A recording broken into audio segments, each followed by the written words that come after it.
Lag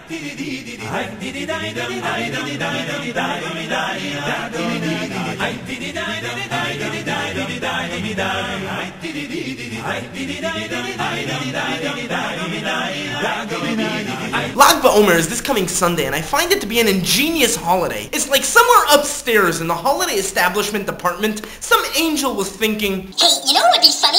If we somehow got the Jewish nation to get all excited and celebrate cutting their hair. Wouldn't that be a riot? Oh, Gabriel, I thought of a much better idea than your crank calls. I mean, is there any other nation in the world that gets so excited about being able to cut their hair?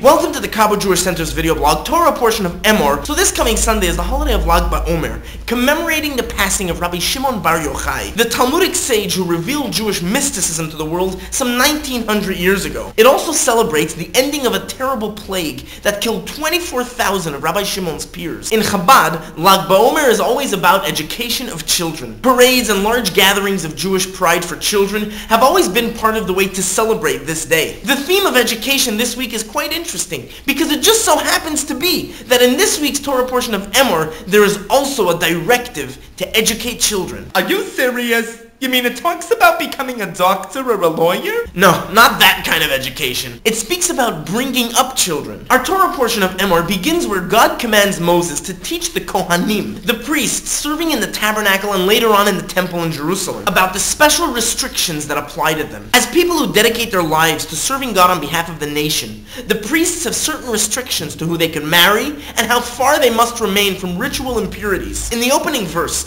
God tells Moses, "Say to the priests, the children of Aaron, and tell them." Notice the redundancy? Say to the priests, children of Aaron, and tell them? I mean, it feels like me when I always fail at leaving a voicemail. Hi Steve, it's me, it's Benny. I'm just calling you, well, of course you know that. Here I am leaving a message. Anywho, I want to let you know that I'm trying to get a hold of you. Again, of course it's kind of obvious. Just call me back when you get a chance. You know, I wanted to talk to you. Well, of course. Bye.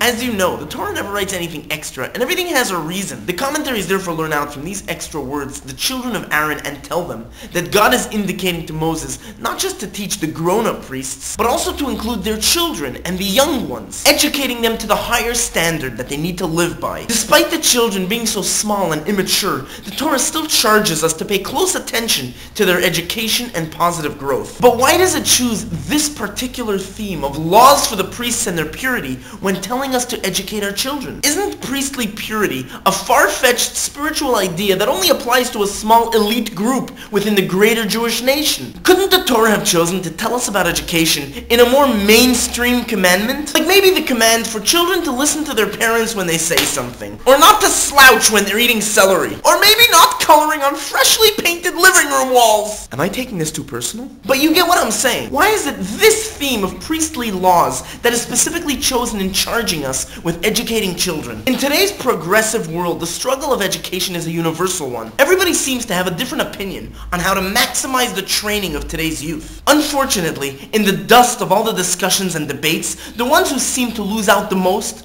are the children themselves. Many people nowadays believe that when instilling character traits and values to children, we need to stick to the basics. Don't teach them anything too fancy. They're young and immature. Better to give them the basic fundamentals, and then when they're older, they'll be able to make their own mature and educated decision with regard to higher standards of living. In other words, in order to allow children their God-given free choice, the higher standards that God himself asks of us are conveniently left out of the picture. The main focus of their education then is just about being, you know, like a nice guy. The Torah, however, gives a different approach altogether. It specifically uses those elite laws that apply only to the priests in reminding us about guiding our own kids. What the Torah is telling us is don't underestimate the potential of children and their ability to grasp the highest standards of living. Okay, little boys and girls, let's learn our numbers. This is number 1.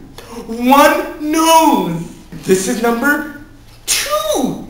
2 eyes. Very good, Joey. This is number 3. 3 intellectual faculties for the divine image. Number 4. 4 sublime supernal worlds emanating from God's infinite. No, the Torah wants you to educate your children to have the best value in life. Don't be afraid. Let them know that there's a God. Spirituality exists, that their tiny act of goodness and kindness affects the entire world for the better, and therefore God expects of them to continuously grow and serve Him. But this doesn't only apply to the practical education of children. It even relates to the child found within each and every individual. Child within. Who does he think he is?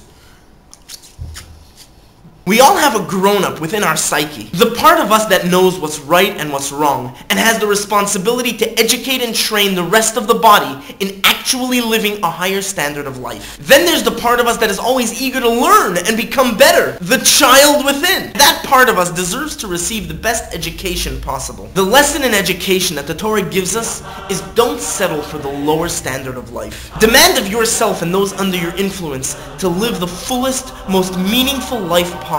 Serving God and bringing His divine presence down into this world in the fullest, most meaningful way possible. Shabbat Shalom, and have a wonderful week.